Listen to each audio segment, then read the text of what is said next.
I'm Angela.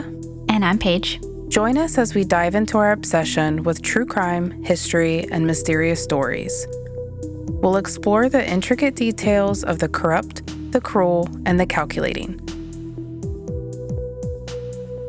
We assume no responsibility or liability for any errors or omissions in the content of this episode.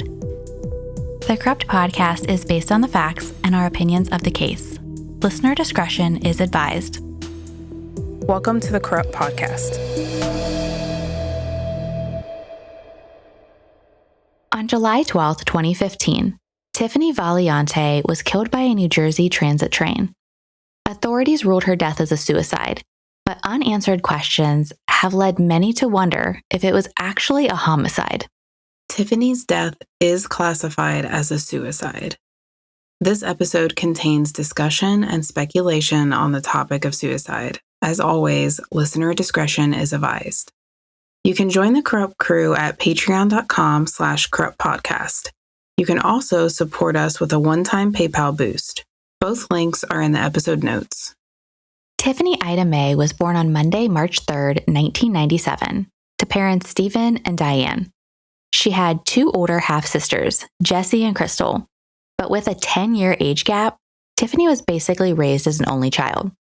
The Valiantes owned a home in Mays Landing, New Jersey, a rural township with less than 6,000 people, and a 25-minute drive to Atlantic City, New Jersey.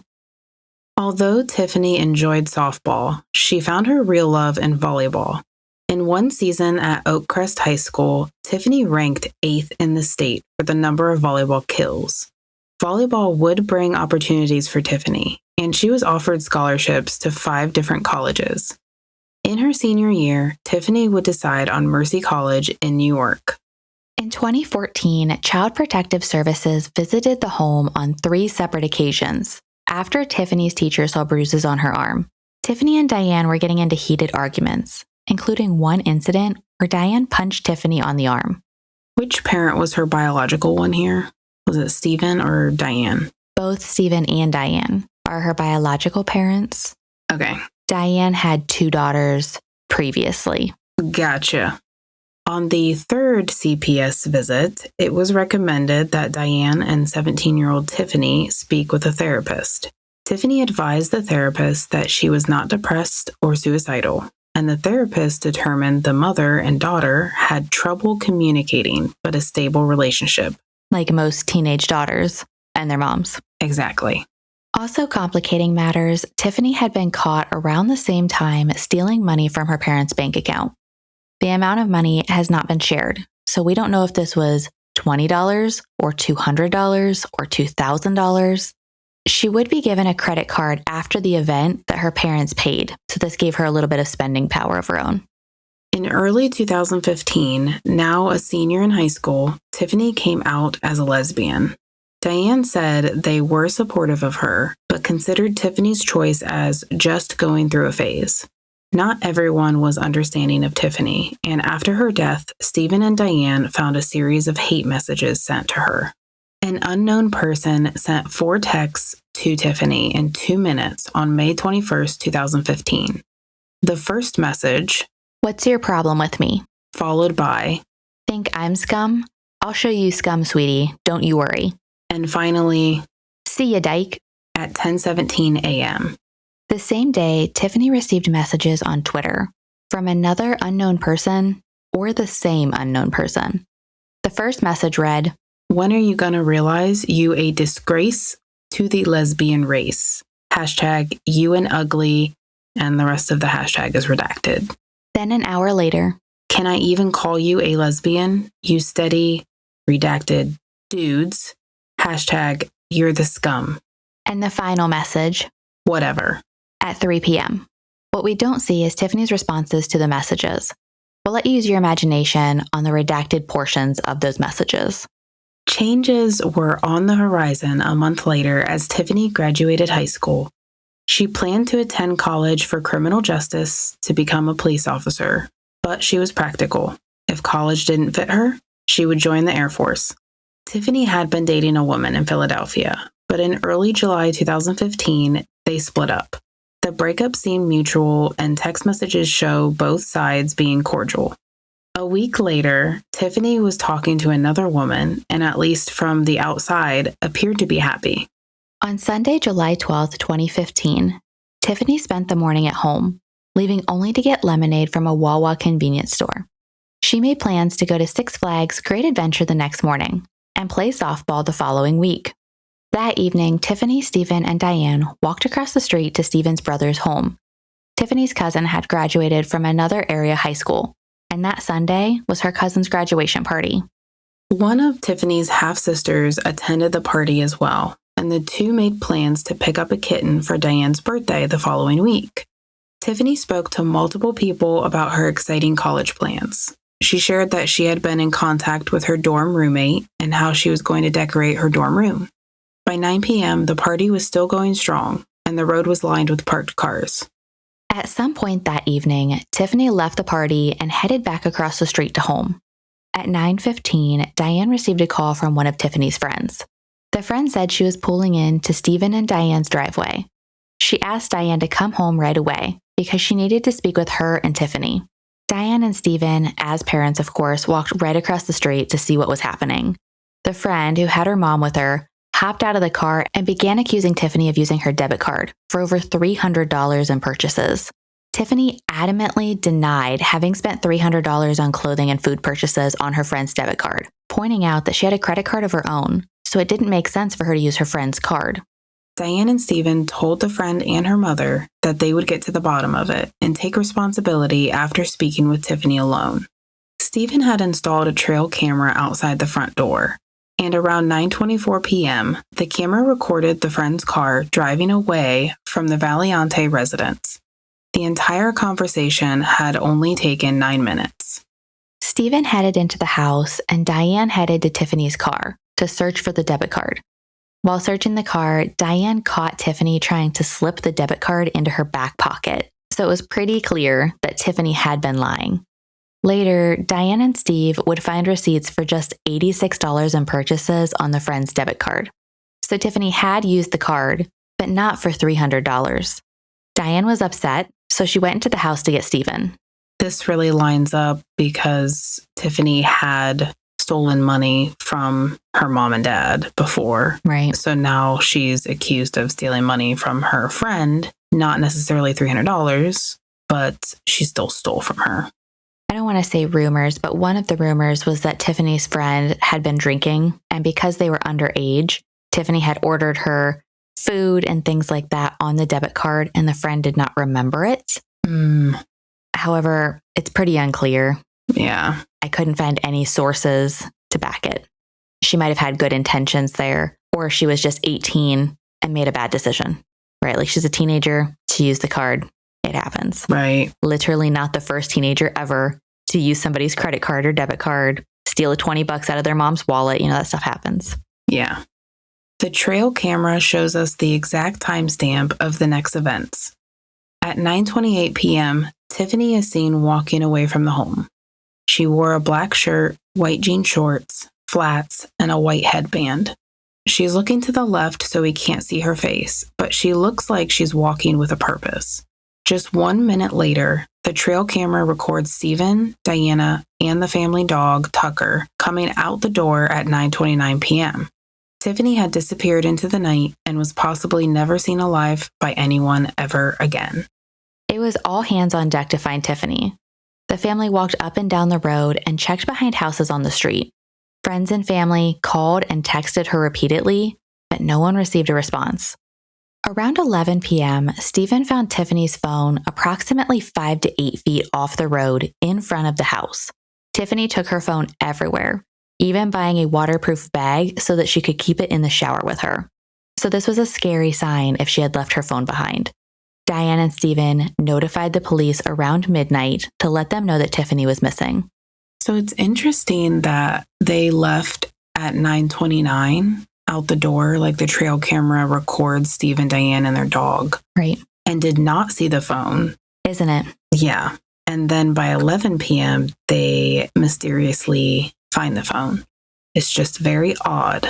And it's dark and the screen was lighting up as people were texting her and calling her. And it was just 5 foot from the end of their driveway or the end of the road there. Exactly. I mean, the phone could have been like face down. You'd still see it glow. It's pitch black out there. This is rural. Was it like on silent? Was it on vibrate? We don't know. Like vibrate could have been on, but I assume the ringer was off. Otherwise, they could have heard it from a distance. Mm-hmm. By the time the police were notified that Tiffany was missing, it was tragically already too late for 18-year-old Tiffany. At 11:07 p.m., the New Jersey Transit train number 4693 struck Tiffany on the tracks. The train was southbound, having left Philadelphia at 9:50 p.m. and headed to Atlantic City. There were 60 people on board, a combination of crew and passengers. The train had been traveling at 80 miles per hour on a single track when it struck Tiffany at mile marker 45. Tiffany's uncle, Michael, was on his way back from his mother's house to look for Tiffany when he drove down Pomona Road and crossed the railroad tracks. An access path running parallel to the track was lit up by emergency response vehicles. Michael would identify the remains as Tiffany. The medical examiner arrived on the scene at 12:45 a.m., but by that point, the scene hadn't been treated like a crime scene.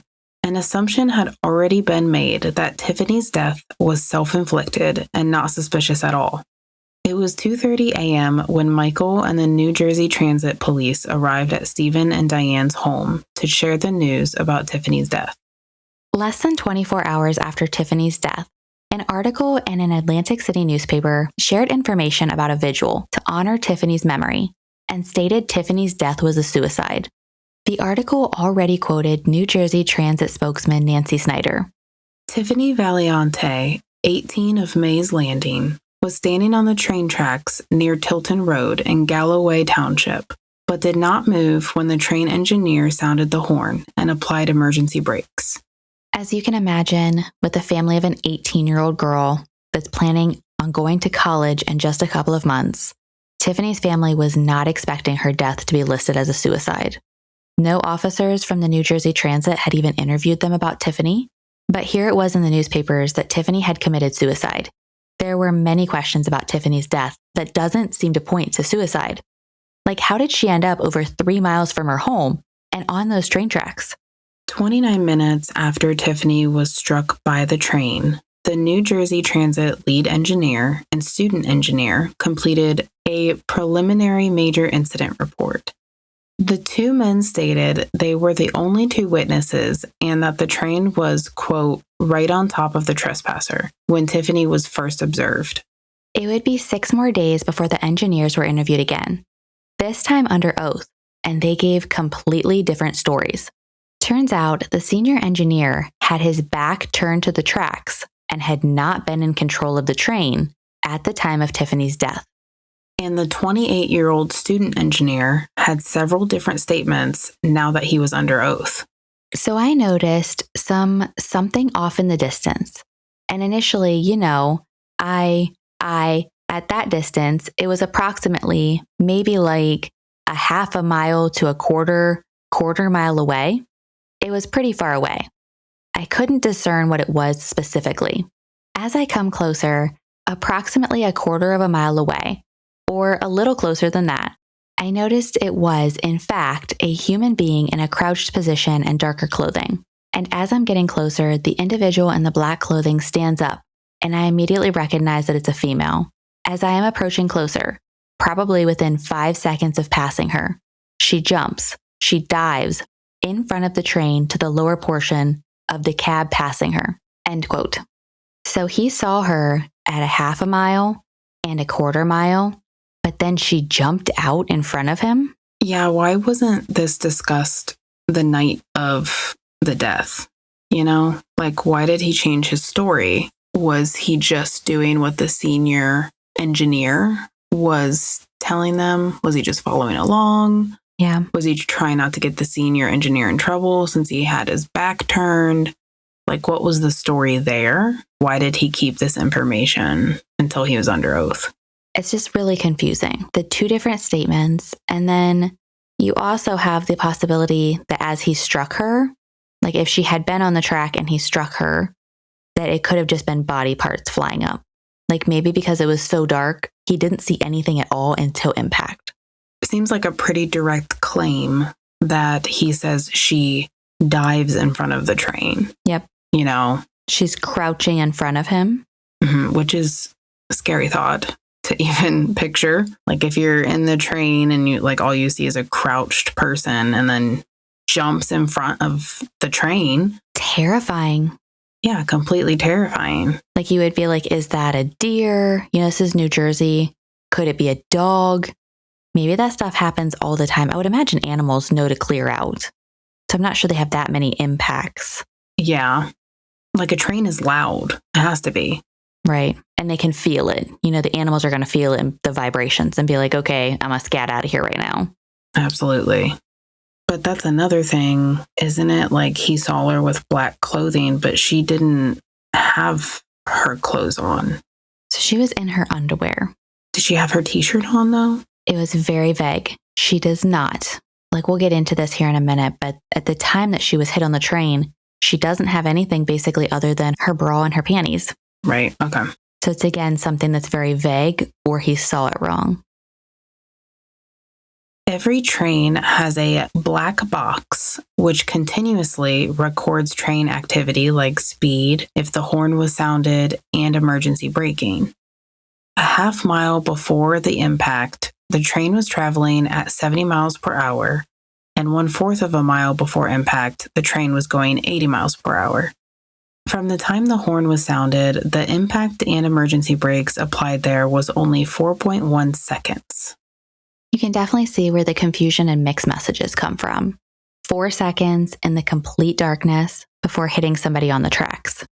So 80 miles per hour, they were going, the horn was sounded, 4.1 seconds later, the impact was made. Correct. That does not give her enough time to move out of the way, you know, in all forms of perspective here.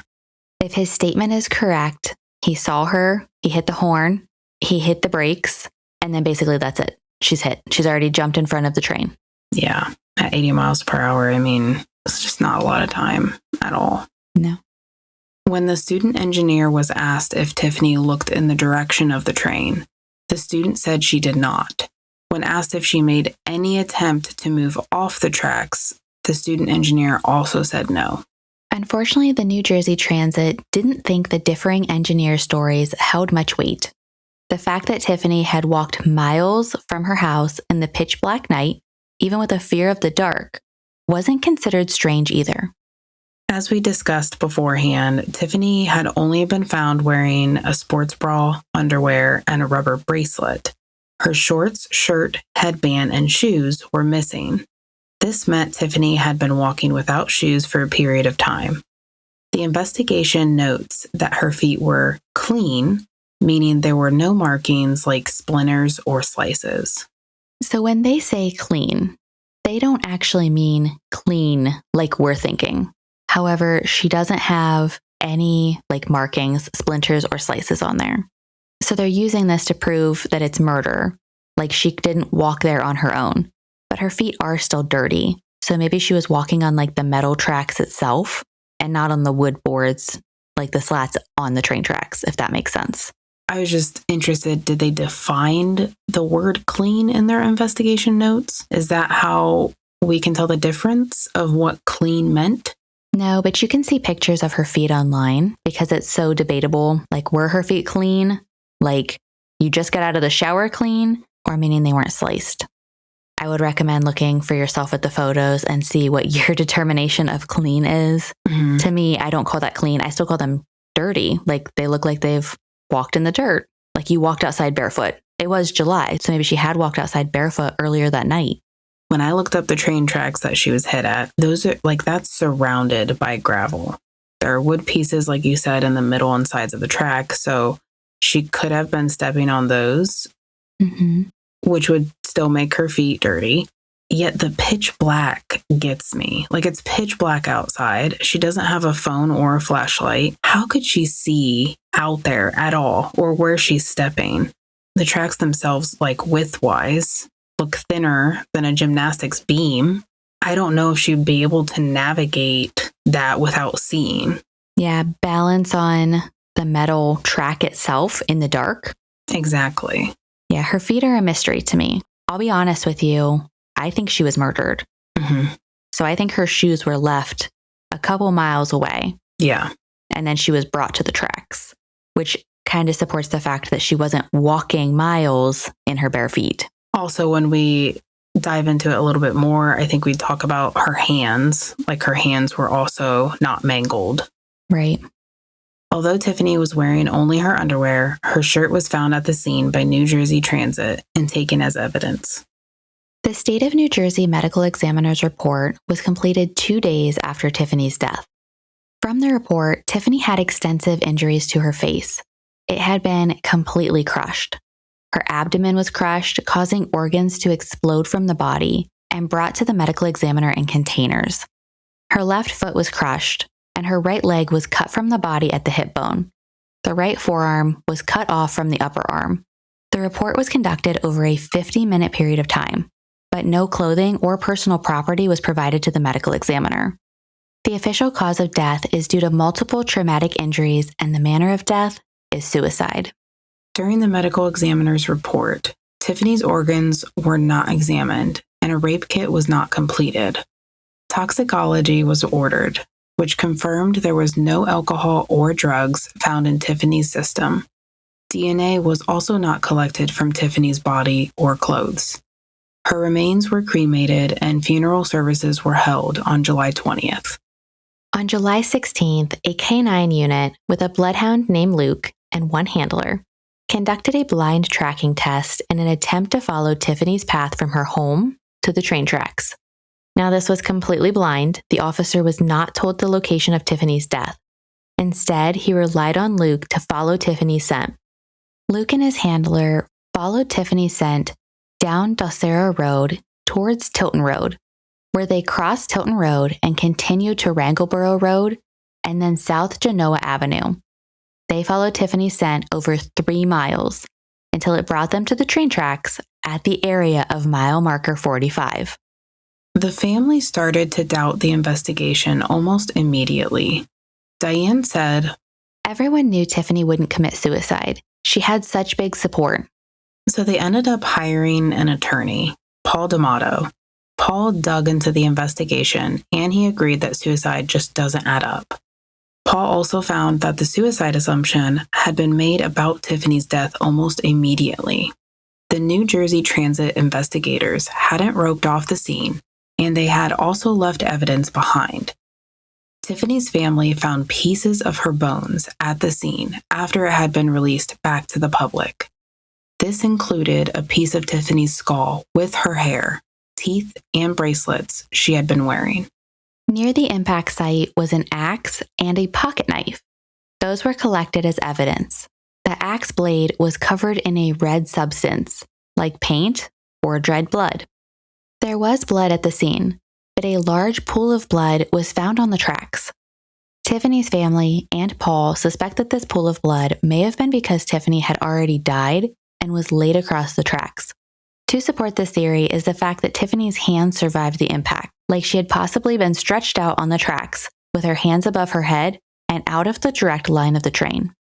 In the trail camera photo, we can see headlights on the road in front of Tiffany. And with the graduation party across the street, there were a ton of people coming and going. Not a single person witnessed Tiffany leaving the party or walking down multiple roads. Did she willingly get into a car with someone she knew and then they kidnapped and murdered her? If this was the case, how would the dog Luke been able to track her scent in a car? Yeah, that's true. So Paul D'Amato, he says that it had rained several times, so Luke could not have tracked her scent anyways. So even that is debatable. Yeah. If it was actually a blind test and Luke and the officer had no idea where to go, then that holds some weight that she walked. Yeah. This is a side note here.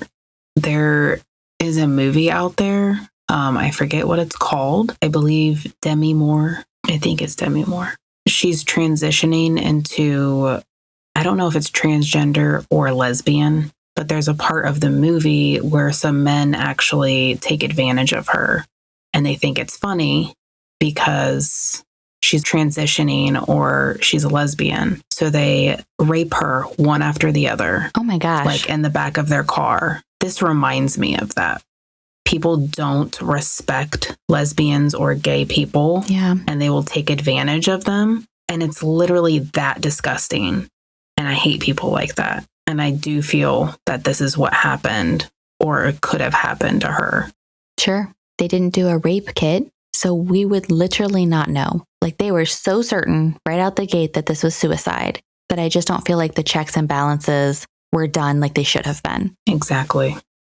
So Tiffany herself worked at the local Wawa. And in 2016, the manager of that local Wawa was interviewed by the Atlantic County Prosecutor's Office after he overheard a group of teenagers saying this is exactly what happened to Tiffany. According to the manager, a group of teenage boys had been in the store shortly after Tiffany's death. They were discussing how they held Tiffany at gunpoint, stripped her down to her underwear to humiliate her, and then drove her to the train station where she was forced to stand on the tracks. Those 3 teenage boys were brought in and interviewed separately, but all 3 said they had no idea what the manager was talking about. They have alibis, but Paul still considers the manager as a credible source. And with her working at the Wawa, these could have been boys that were coming in and seeing her at work. Yep, it could have been premeditated. Could have been kids from the school that she went to as well. Absolutely. One of Tiffany's sisters posted online about some interesting phone activity that was found on Tiffany's phone from July 12th. We see Tiffany walking away from her home at 9:28 p.m., but at 10:39 p.m., Tiffany's phone accepted a call and answered for 24 seconds. If Stephen finds the phone just 20 minutes later at 11 o'clock, how would it be possible that Tiffany makes it miles away to be struck by the train at 11:07 and there was significant amount of data used on her phone at 10:42? Like, was she sprinting down the tracks? In which case her feet wouldn't be clean. Right. It just doesn't add up. None of it does. Something happened to her. You think they would be able to track that data? Who called her at 10:39? Somebody talked on that phone for 24 seconds. So who was that? Yeah. Is there a certain amount of minutes you have to be on a phone call and able to track it? I think there is a certain amount of time. Even if this had been Tiffany and her mobile data was used, what was it used on? What were they doing? Were they internet searching something? Is it something like, will a train kill you? And investigators know this. And so they're like, okay, she was searching these things. Then she jumps in front of a train. So they use that as evidence. Or was it something like, a super irrelevant search? Could she have been using GPS? Like, it's mobile data, it could be anything. She could have been listening to music. Did they find out at all what the mobile data was used for? Like, that's something that you would be able to track, I would assume. Yes, they can definitely track that. New Jersey Transit is not releasing it. So if they've dug into it at all, which I'm not sure they would because they're deeming this a suicide, but if they dug into it at all, it's not been released to the public. Release it out to the public. Put these parents at ease. If there's something that is linked to her suicide, quote unquote suicide, release it to at least the parents or the family, right, to let them know. Like, don't keep it. Well, if they had treated it like a homicide right out the gate, like they should have, then they could have, gone backwards and said, okay, we don't actually think this was a homicide. We think this is a suicide. Instead of now, they're behind the 8 ball saying, hey, it's a suicide. Oh, wait, everybody else thinks it's a homicide. Yeah. It was done completely backwards. A couple of weeks after Tiffany's death, Diane found Tiffany's shoes and headband while walking along Tilton Road. The shoes and headband were 1 3/4 miles from the accident scene. It looks like Tiffany just stood by a tree, simply slipped off her shoes and walked away. Again, New Jersey Transit was contacted. The items were taken in as evidence. No testing completed on the shoes or the headband. They were simply stored as evidence. I don't like this. I don't like New Jersey Transit investigators. I will say that over and over again. The way they handled this is completely absurd. absolutely absurd, down to like leaving the bone fragments, on the area site. I understand that maybe they couldn't find every single bone fragments because could have been, shredded. Like, it could have been in pieces. No, there's literally no excuse for that. But at least like give themselves more time, to find those pieces.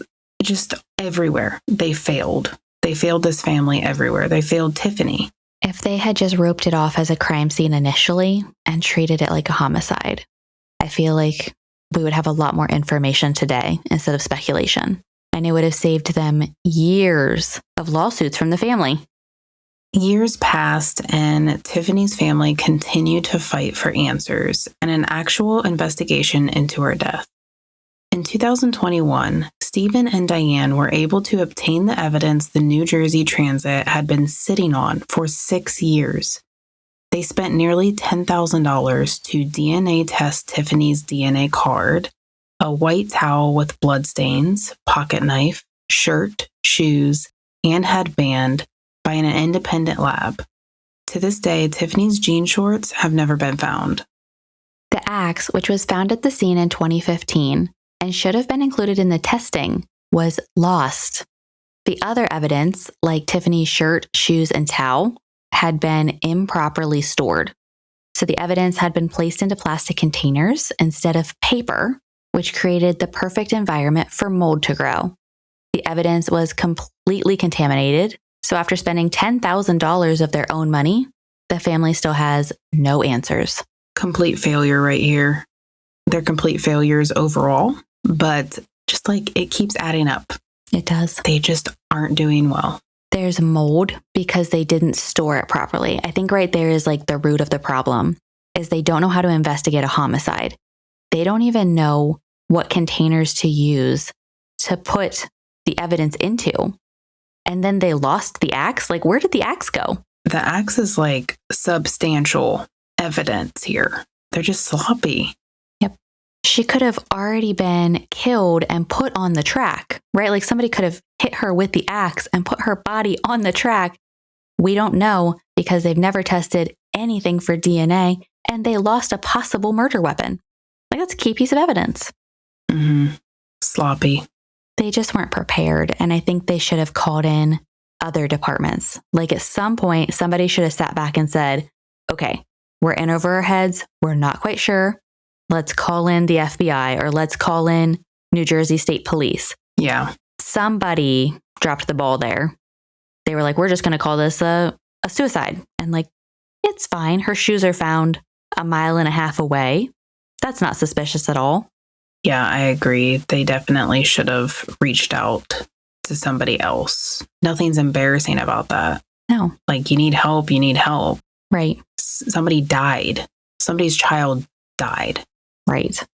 And at least they could have cleared it, brought in, like the FBI, and the FBI could have said, okay, listen, Valiantes, this is the evidence, A, B, C, D that we have. We believe this is a suicide. It's nothing that they want to hear, but it would have at least closed the door on the mystery a little bit. Unsolved Mysteries aired Tiffany's story in 2022 in an episode titled Mystery at Mile Marker 45. The internet sleuths have mixed feelings about the episode. They split into two parties, those that agreed this was something sinister and those that believed this was a case of a young woman who acted impulsively and committed suicide. Either way, we can all agree that it brought light to Tiffany's story. But with the CPS calls and the prior theft left out of the episode, it just doesn't feel like it provides the full story. Yeah, I agree. To support the suicide theory is the fact that she may have been more upset than we think about the money that was stolen and getting busted for it. Mm-hmm. Maybe she took it hard and she did jump in front of the train. None of Tiffany's friends agreed to be interviewed by Unsolved Mysteries. The New Jersey Transit Police refused to discuss Tiffany's case, saying they do not comment on ongoing litigation. In 2023, the family petitioned to reopen the investigation, but without success. In 2025, a lawsuit was filed requesting additional evidence from the New Jersey Transit. The suit states that Tiffany's death was a hate crime and that she was already dead when she was struck by that train. Stephen and Diane hold an annual remembrance ceremony for Tiffany on July 12th. Family and friends play a game of backyard volleyball and hold a candlelight ceremony in remembrance of Tiffany, who was gone too soon. There are so many ways to come forward with information on Tiffany's death. The New Jersey Attorney General tip line at 800-277-2427 or the Atlantic County Crime Stoppers tip line at 609-652-1234. There is a $40,000 reward to help solve Tiffany's suspicious death. You can email reward@justicefortiff.com. You can also submit a tip to Unsolved Mysteries directly at unsolved.com. All of these links and phone numbers can be found at d'Amato-law.com/report-a-crime.